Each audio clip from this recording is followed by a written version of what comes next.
This is the Note Closers Show, where you get the latest developments in distressed note investing and learn the secrets of how you can control millions of dollars worth of property for pennies on the dollar. Get educated and entertained by someone who has closed thousands of deals and lives to support you in achieving the same. Now, here's your host, CEO of We Close Notes, Scott Carson. Good morning, everybody. Hope everybody's doing well. It is Tuesday before Thanksgiving. So we're 2 days from gorging ourselves with turkey and dressing and stuffing. Hopefully everybody's doing well out there, rocking and rolling, getting ready for that. But it is welcome to this episode of the Note Close Show. It is the official episode number 200 of the show. I know we had a little, for those that are listening out there, we had a little bit of a Facebook Live while I was away in California, but I decided it was not a good enough episode for the show, for the quality that we've been doing over the last year for you guys. So anyway, welcome to the show for those that are watching on Facebook Live. Good morning, good afternoon, good evening, whenever and wherever you're watching it. I want to give a big shout out to all of our international listeners that watch us on a regular basis, but also a big shout out to all those that are listening to us on iTunes and Stitcher and Google Music Play and all the podcast listeners. Thank you so much. And it has been exciting that over the last 2 weeks as I've been out traveling, coming in contact and talking with people that are following us and listening to us on the show. So big kudos to all of you.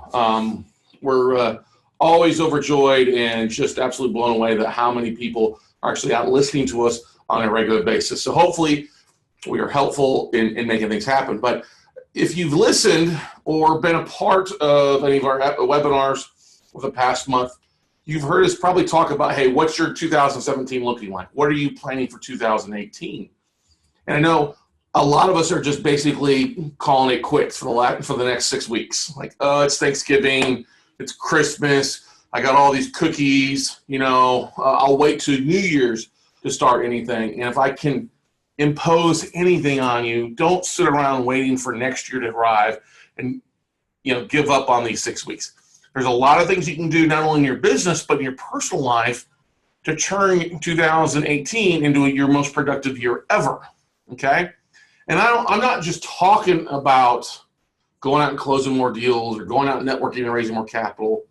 Today's episode, I want to talk about the fitness of business. Okay, or being fit in your business to make things happen for you. Because look, everybody, if you know my story, you know that I sold everything in 2010 and basically drove around the country for 3+ years, talking with asset managers, speaking to bank presidents, speaking to investment clubs, and raising capital and closing deals. What I took for granted all of those 3 years, and really, well, more so a couple years after that was I sold, is my personal lifestyle as far as making sure I was healthy and doing the right things to stay in business. Now, 2 years ago, I would say it was. 3 years ago, I made a point that I had to do something different because I was starting to break down. My back was starting to kill me. I was overweight. Things were not happy in Scott's life. Yes, business was pretty good, but things were starting to wear and tear on me personally, which that then was bleeding into my business. And I think a lot of us out there have the same things happen. You can't separate your business life from your personal life, whether you like to or not. You can't when you're an entrepreneur or a business owner, okay? It's very hard to, especially when you start traveling and going to all these conferences and things like that. And I know we've got some speakers out there that are watching that are wanting to do some big things over to the next 6 to 12 months. And I want to implore on you that today's episode is really a very valuable one. And I wanted to bring on somebody who's become somebody, not only a mentor, but somebody that I love bouncing ideas off of, who's also become a really good friend. And that's my buddy and personal trainer, Thomas Nee. Good morning, Thomas. Good morning. You doing all right, man? Thanks for having me. Hey, glad to have you. Now, Thomas, tell everybody a little bit about yourself and then your past and everything like that. So. Okay, well, listen, good morning again. Great honor to be able to work with Scott for 3 years. Came to me with some special health issues that he wanted to address, and I was honored to be able to take charge of that and help him through the last 3 years. My background, I've been physically active since I was a wee lad. Yeah. I had a life-changing event at 18. I was involved in a pretty bad car accident. It almost took my life. Subsequently, doctors said I would never be able to run again, never be able to play again, never be able to do anything physically active again. And deep down, I just didn't believe it. So over the course of the years, kind of really upset with how that came about. How after 18, right out of high school, now I'm injured, a lot of surgeries ahead of me, a lot of pain and suffering ahead of me, didn't know why I was in that situation. Didn't realize until years later, back in 2001, when I began doing this thing more professionally, that I realized I was in training back then at 18. I didn't really choose this profession, it was kind of chosen for me. So that being said, I take this stuff kind of seriously, especially when Scott has asked me to kind of lead him the way. And people have a different view in terms of personal training or training or any kind of physical training. It's not kind of what people see on TV. My job is just to help guide Scott to where he wants to go and how he wants to do it. I don't take any credit for what he does and how he does it. I just present him with the pathway that we want to go. It's up to him to follow the pathway. I can't drive the car for him. Well, and I think there's a lot of entrepreneurs struggle with that a little bit on a regular basis of finding a balance to working out because we work so hard to find the right time to do it. I know that I initially started off like, hey, I was going to come in the mornings with you, and that worked out for a little while. Sure. And then occasionally we bled into the afternoons, and I finally just set the points of listen, let's just do it at noon. Sure. During lunch hour, it's just the easiest thing. I'm wide awake at that point, and it allows me to be on time. Plus, I can take that time for myself as a way to kind of recharge the brain and then also drive myself through the rest of the afternoon and the evenings. That's so true. I'm sure with your business and with the people that are listening now is consistency is the key. Mm-hmm. And sometimes we tend to think that working out really hard for an hour and a half once a week is going to get it. It's the same thing, imagine, with your business. If you work on your business just for an hour and a half once a week, I don't think you'd be very successful, right, but right. It's doing a little bit. Now, one of the things that you've kind of drilled in my head is the whole idea of just keeping the blade sharp. Yes, sir. You want to explain that to people?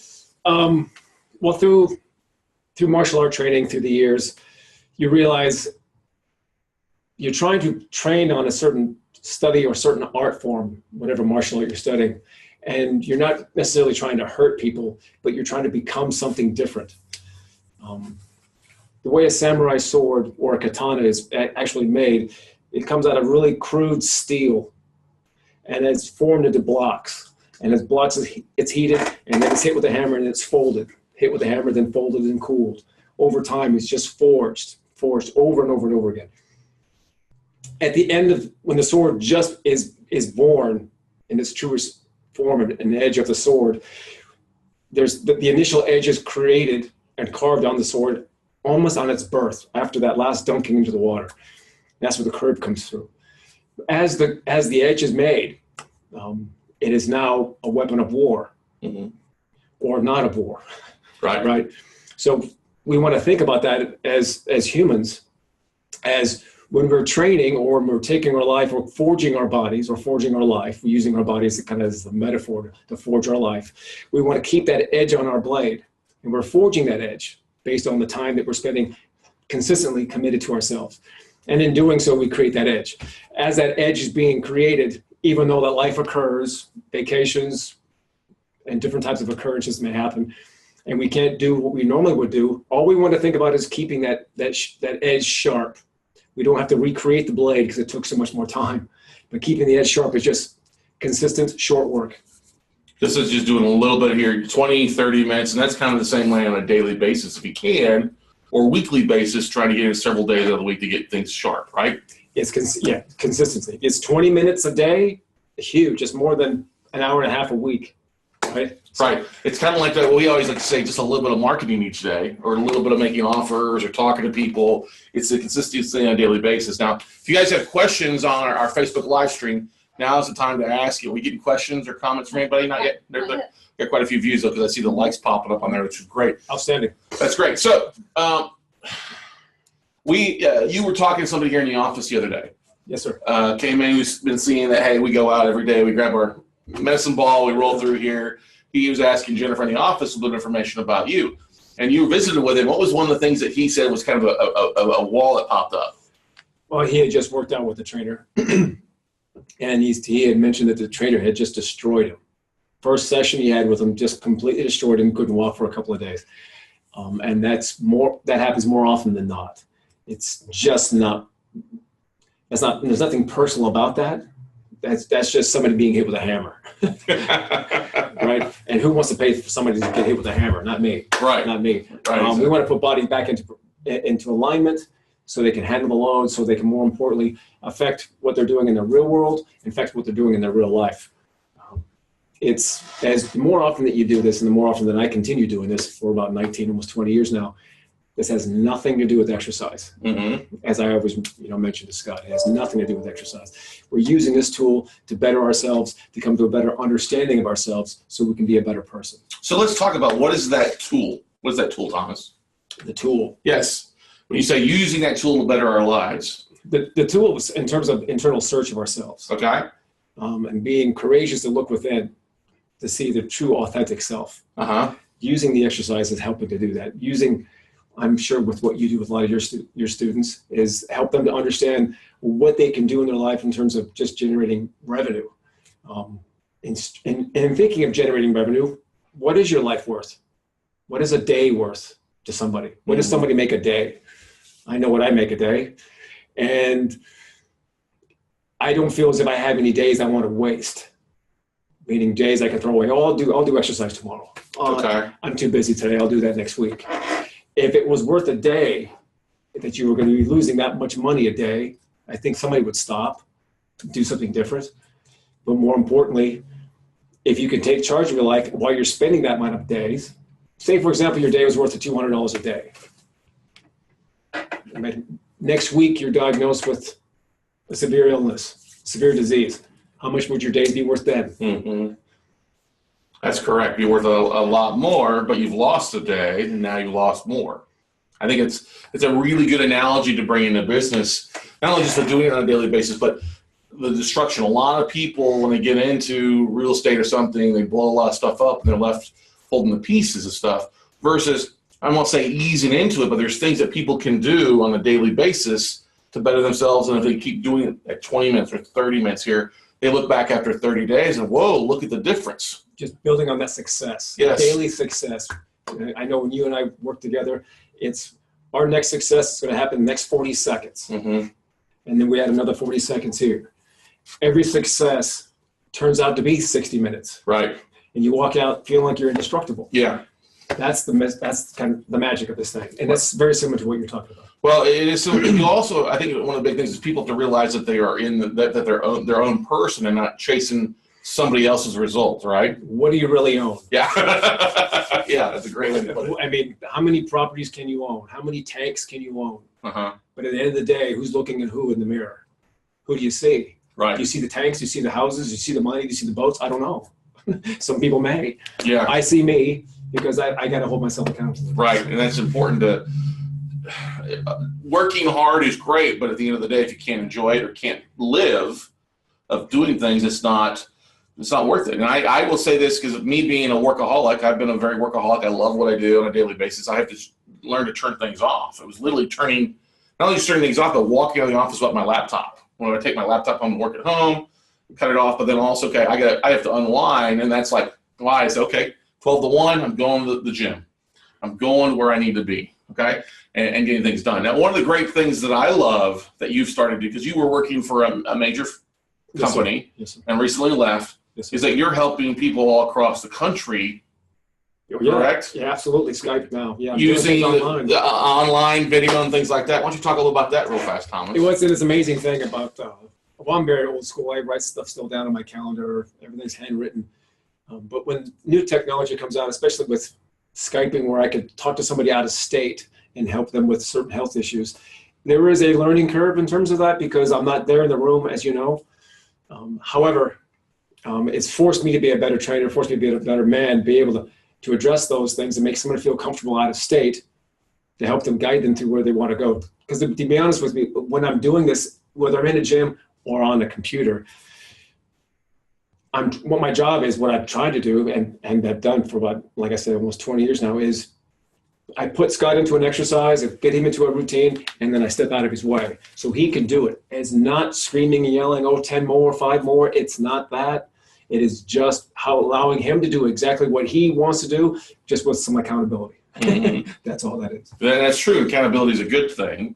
Keeps people honest. Right, it keeps people honest. But let's talk about a little bit about it. Accountability keeps people honest, but people do fail all the time at things. And I think the biggest thing to do is not to beat yourself up when you're failed, but just to jump back into the fray and working on that keeping the blade sharp again, right? Right. Well, say, for example, you want to deposit money into your savings account, and you've been depositing $5,000 a week. Okay. Maybe you're not bringing in that much money, but now you can't deposit $5,000 a week in there anymore. Mm-hmm. So kind of that would be the same thing as falling off a little bit, losing track, losing sight of your goals, of losing $5,000 into your account and making progress that way. What we want to think about, especially, is small little things, small little changes. Successful, short-term, realistic, important word, realistic, achievable goal.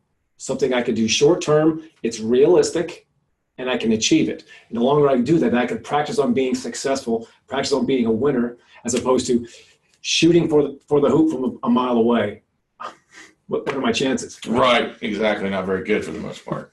Not from a mile. Questions or comments from anybody? Somebody says shutting down the mind is also a form of sharpening that blade as well. Absolutely. Yeah. The mind is mind, body, and spirit is part of the three.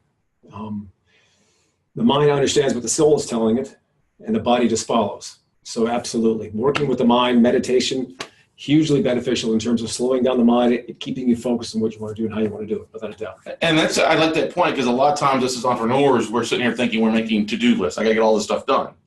And that's not really an effective way. You've heard me talk before. You heard me talk about the big rocks theory.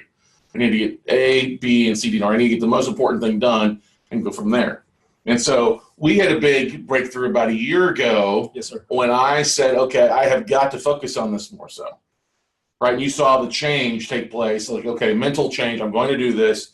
It wasn't dramatic as far as I had to change everything up that I was doing. No. It was a simple one thing. Okay, I'm going to show up. We're going to do this on a regular basis. It's going to be really one of the most important things I do on a daily basis. And yes, it's cost money, but it's been put in for every dollar I've paid in training. It's helped me out tenfold because my energy's up. I'm more effective in the office. It's humbling, yeah, but that's accurate. It is accurate, right? I'll give you an example. This weekend, I was out in San Diego, and I got several comments from people I hadn't seen in a while. They're like, whoa, you're looking jacked. And they're like, you're like solid like a rock now. And I'm like, yeah, it's just from doing stuff on a regular basis. You know, when we have a train session, I walk out of there very easily. It's an hour of, we're not throwing 300 and 400 pounds on the thing, or you're not yelling at me on the treadmill, run faster, you know? God help us, no. No, but it's simple things to do this. Now, you work with a lot of people, and actually, I'm probably one of your younger clients, though, right?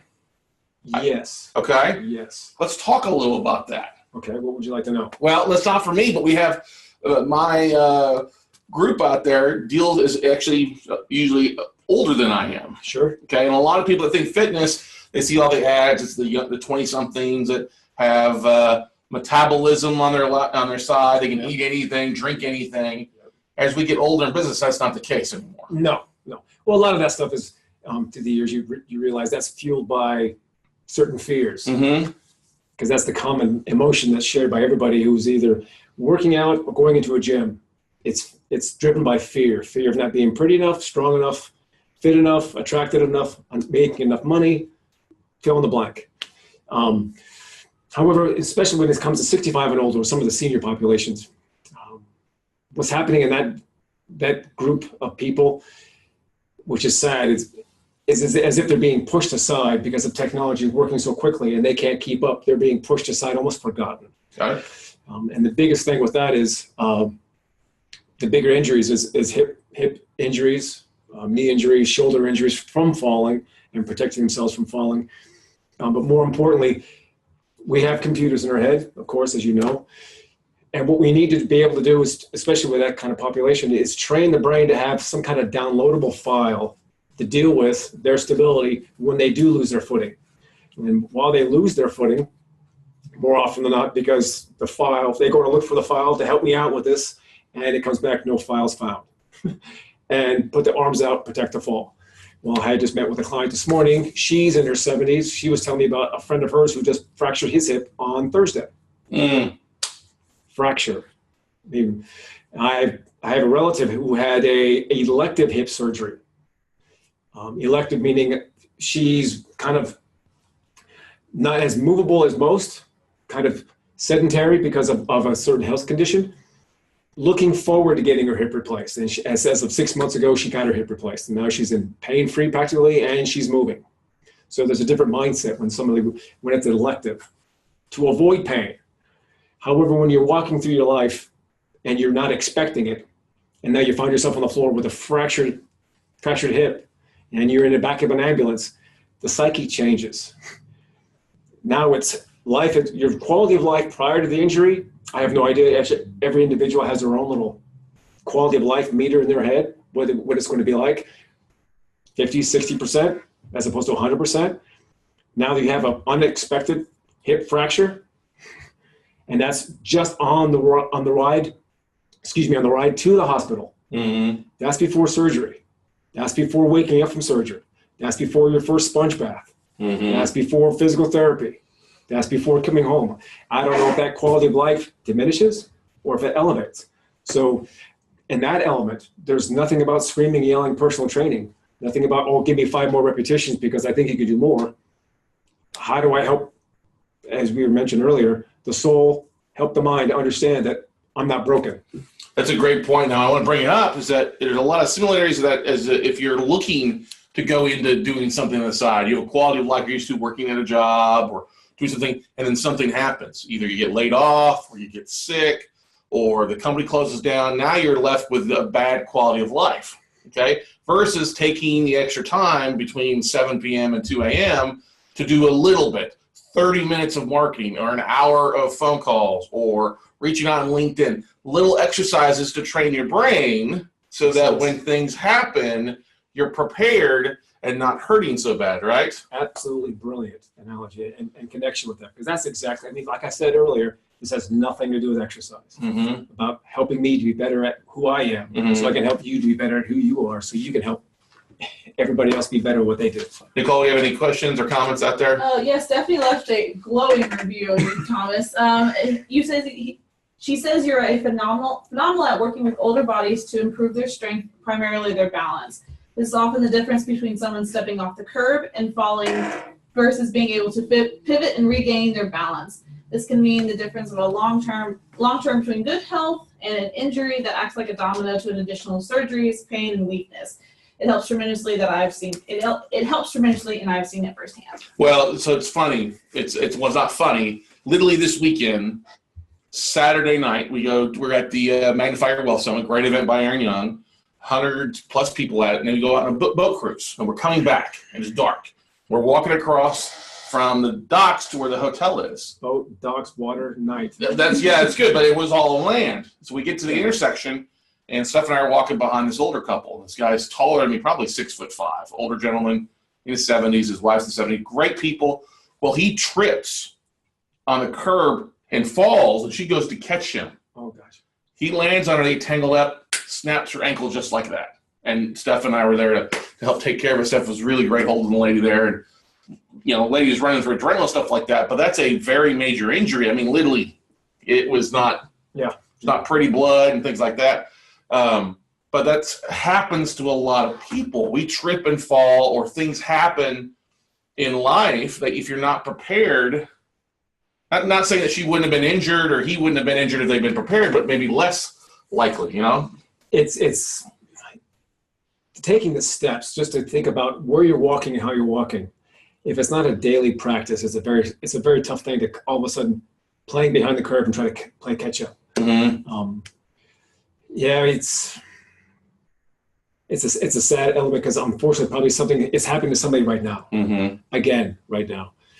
So the sky, getting back to that, I can help more people, different states and different areas, by getting out there and getting onto the computer and helping people out. It's very basic stuff, but forcing the brain to work and forcing the hips to stabilize so you can use your legs, so we don't trip and fall. We don't just build up the arms, let the legs go, because so we can catch ourselves. No, But that's one of the great things too, is that when we do exercise, the exercise that we're doing today, now is totally different than what we were doing 2 years ago. Without a doubt. What we're doing today is what we wanted to do or springboard to 2 years ago. Right. We had going through issues with your back and work. Yep. There's 2 different entities, Scott, that I was working with, and Yep. that was the hidden thing. You know, as a trainer, you give them what you want. They want to do X, Y, and Z, and I sneak in what I think they need. So what I think Scott needed was to linking both these people together, not just the Scott that's here, we close notes, but the true Scott that runs all this stuff. So I have those linked together, and as we did that, he's in charge of his own pain. He knows that. Well, that's the beautiful thing. The pain of my back is pretty non-existent now. Very rarely. Now, does it get stiff? Yeah, it gets stiff, but it was stiff after being on a plane for 3 hours or 4 hours on last week on Thursday. Get to the hotel. It took first 45 minutes an hour. I was literally changed and in the gym. Right. Because it was downtime. And in San Diego, don't be wrong, there's a lot of nice places to go in San Diego. Absolutely. But it was important for me to get out, get a little warmth, not anything drastic. No. I mean, I spent 30 minutes on the bike, some push-ups, some sit-ups, some dumbbell curls, stuff like that. Very simple. Back to the room. I broke a little bit of sweat, but nothing too big. Nothing that killed me. Kept it sharp. Keeping it sharp. And now we're doing a lot of things rotating, meaning in the horizontal plane as we turn. That was our big issue. We couldn't do things in a horizontal plane because the back would spasm. And when the back spasms, it controls the hips. And when the hips can't move, we walk like that and in pain. So my job isn't to help him in pain. It hurts when I was always see him walk away kind of in discomfort. But we don't have those days anymore. Yeah. Now, I'm going to make an analogy there for business. A lot of people get to doing one thing, but they don't pay attention to what's going around. And then when they have to rotate, it hurts or spasms up to. Give you an example. A lot of you out there are excited to be closing your first note deal. You want to dive into the deals, and then you get a deal in or tape it, and you're like, "Oh crap, I don't have any money." Now I got to rotate to try to find or market for money instead of deals. You're like, "Oh, I don't have anybody over here. I can't go fund the deal now because I have no funding. Oh, I have no marketing in place." Or here's another one: you have your own funds to do a deal with. Okay, you're not marketing. Oh, I'm just going to use my own money. Well, you find a phenomenal deal. Like, oh. Damn! Oh, I don't have enough of my own money. Oh, I can't rotate to market to find other money, so I'm going to, lose that deal as it goes this merry way. A little bit of crazy analogy, but kind of similar. Right on the money. Okay, all right. If you're not training the mindset to change and to adapt to your surroundings, then when you go to have to change, then you risk an injury. Mm-hmm. There are a lot of bodybuilders. I don't know all of them, but I have a couple of friends of mine who have years of bodybuilding, huge people, big, strong people. However, they've hurt themselves just reaching down to pick up a sock, and their top speed is walking out of the gym. That's their top speed. So it was through divine intervention that we're able to design the way our bodies will be able to move, and we were designed to move very fluidly and beautiful as we move. This isn't moving. That's not moving. Moving is fluid movement. So what are some of the things that people could do on a daily basis or an hourly basis of things to kind of help themselves out? Easy stuff, very easy stuff. Smaller meals, walk 20 minutes a day. By smaller meals, you mean the size of your hand, right? Well, if you're going to have kind of a breakfast, a lunch, and a dinner, yes, very smaller portions. For example, if you're going to have a bowl of oatmeal and some fruit in the morning, that's always an option. Have a piece of fruit in midday between breakfast and lunch. If you are going to go out to lunch and you're going to have a sandwich, cut it in half, have half at lunch. 2 hours later, eat the other half. Keeps the metabolism running. Plus, you don't run into the place where, I need a snack. Cookies sound good because I don't have anything else. And then for dinner, have the same thing, kind of smaller portions for dinner. But the more often that you're eating, the less likely you're going to be hungry, the less likely you're going to be really hungry, the less likely you're going to go, I am starving, I have to eat all of this. Yeah. Is when we restrict food, forcing ourselves to feel, more importantly, if my stomach is growling for 8 hours a day, I must be getting thinner. Must be. I got to feel it. So then if I'm thinner for 8 hours, here comes a big dinner. I'll eat 3 of them. Or pizza. Sounds good. And that's a trainable kind of behavior. You can train yourself to think, if I am starving, I must be getting thinner. That happens. It's happening right now to somebody.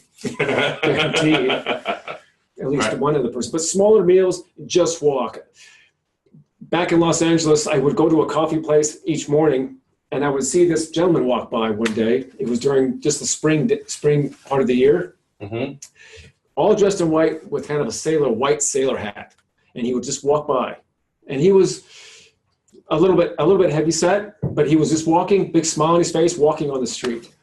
Now, over the course of a year, I was always at that same coffee place every morning, usually at the same time, just having coffee. And I got used to this guy walking by every single day, walking by. Now, a whole year goes by. I'm at the same coffee place. The whole year's transpired. And now I see the guy walking by. Now he's got shorts on, and he's about 100 pounds less. So I had to stop him. I said, well, I got used to seeing you for a whole year. You're part of the fabric. Now I really see you again, and you're completely shit. All he said is smaller meals, and I walk every day. Patience and sacrifice. Patience in the process and sacrificing what people think they know about getting in shape or taking charge of their life. Little things on a daily basis. Small things, not big things, small things each day. Right. So what are some advice you would give to people out there? I mean, obviously the smaller things, smaller meals, little things, but people looking at setting their New Year's resolutions, because obviously weight loss, join a gym, I'm going to work out more is one of the things. Would you just talk about being specific in what they're doing? Sure. Ready? Don't make a resolution. Okay. Why do we have to wait for a day? Again, with this watch, I have a stopwatch on this watch, and I can start and stop it whenever I want. I can kind of control time whenever I want. But I also have a time setting, and it's now 11:35 here in Texas. I can't stop that time. I'm getting older by the second. And people think they want to wait another month and a half, like you mentioned at the very beginning, to start my life again. And those, like I said earlier, we don't have any throwaway days. You just can't throw a day away because you want to. I don't know, after 50, you don't have any more throwaway days. You just don't have them. In the 20s and the 30s, oh, yeah, I'll look through this and I'll look through that. I'll do that next year. If you want to start your life up or start the new year right, practice that now before it happens. And then you're surprised. But I would suggest not making a resolution because everybody does that. Let's try something different this time. How about not making a resolution and doing something small, real easy, and being short-term goals? If you want any help with that, I'm sure Scott will pass on my email address. I'll answer any questions. Doesn't cost you a dime. What's the best email for people to reach out to? Yeah, teammatefitness@gmail.com. Yeah, teammatefitness@gmail.com. That's correct. Like that. And then one of the great things I love is don't set a resolution, just start doing it. Yeah. Basically. Why are we waiting a month and a half to start something to change my life? If you knew today that a week from now you were going to be diagnosed with some cancer, would you do something different today, or would you wait till New Year's? You'd start today if you knew that was going to happen. Well, why did we have to wait? Why are we waiting? It's the same thing in business. If you want to have success, start doing things now on a daily basis. A little bit adds up a long term. It's like you say, just deposit in the bank every day, put money in the bank every day. It's like you say that all the time. All right, we put some money in the bank today. Yep, absolutely. Just a drop a day in the bucket. It's just a drop a day, and it fills the bucket. We have to worry about how high the bucket's going to be or how much water we're putting in it. Just a drop a day. It means nothing. All right. Questions, comments from anybody? Good No. enough? Oh, actually, Stephanie has a very good question. Good. She says, how many breakfast tacos constitutes as a small meal?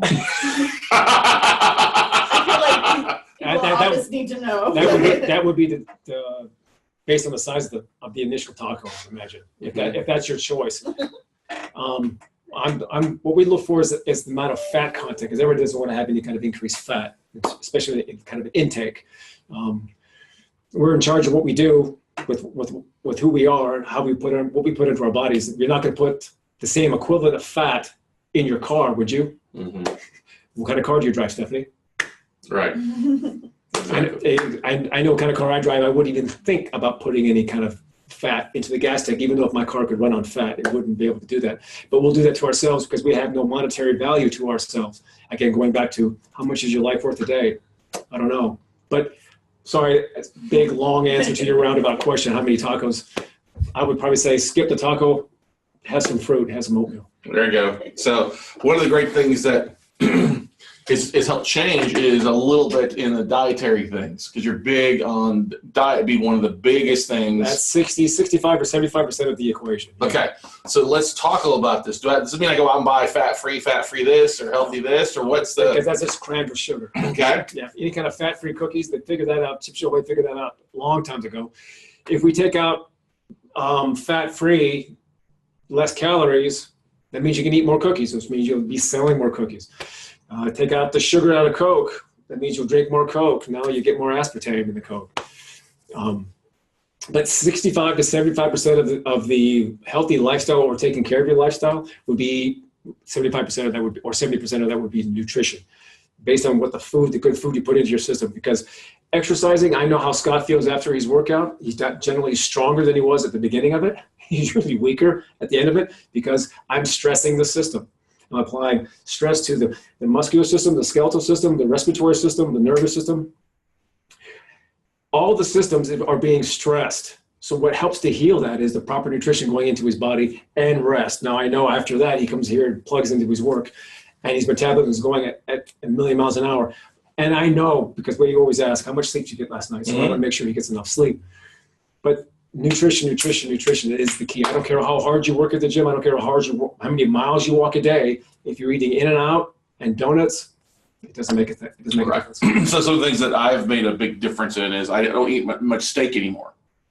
If I eat steak, it's a rarity. Now I'll have a cheeseburger every once in a while. I had a burger this weekend as a treat for the most part. But how did you honestly feel after that? Honestly feel like that? I was lethargic and sleepy really after that, okay? But I've replaced a lot of the steak with fish, chicken. I've got a lot of pasta. I don't eat a lot of pasta anymore. A lot of vegetables, especially when I went to Vegas, was replacing a lot of stuff with vegetables. Which is a tough place to do it in. It is a tough place to do it, but they have really good broccolini, though, or asparagus, those kind of things. But that's replacing it. I've gotten rid of almost all the Cokes that I drink on a regular basis. I don't see them. You don't see them. I will drink. I cut down on the alcohol intake. I still have alcohol occasionally, but it's down dramatically from what it was 3 years ago. And you've noticed the difference in that. Yeah. Huge. Well, that's one of the reasons why I believe our back was giving us issue. Yeah. Because the body's just rejecting that kind of stuff. So. Yeah, exactly. Questions, comments? You're available to work with people if they're looking for help, right, Thomas? Yes, sir. And you totally encourage, if you're interested, drop Thomas a email, and it's at teammatefitness@gmail.com, right? That's correct, with 2 M's on teammate. Yeah, teammatefitness@gmail.com. Thomas was really good about getting on the phone with you or Skyping in with you, talking about your concerns, sitting down and having just a conversation. That's it. It doesn't cost a thing to have a conversation. Right. So talk about, maybe it's just guidance into the right direction. That's all you probably need, which is great for me, because I was enabling you to take a step safely to the next place. My job isn't to kind of hold your hand. It's to help you step to the place where you're going to go and be successful. I don't take any credit for anybody else's success. That's a great point. Good point. Any other questions, comments for anybody else out there? Guys, it being episode 200 for the podcast, really 50 of the podcast, and we had 150 on the live streams. It's a big proponent, because I see people all the time like, I've got this, I'm going to take time off. And I heard that a lot this week, and I've heard that from just talking with people all excited about things. And I get it. Hey, it's great to be around people. It's great to be around your family and friends this time of year, and you want to have fun. I get it. But take into consideration, please don't put off your success. Don't do the stupid things that you have done over and over and over again.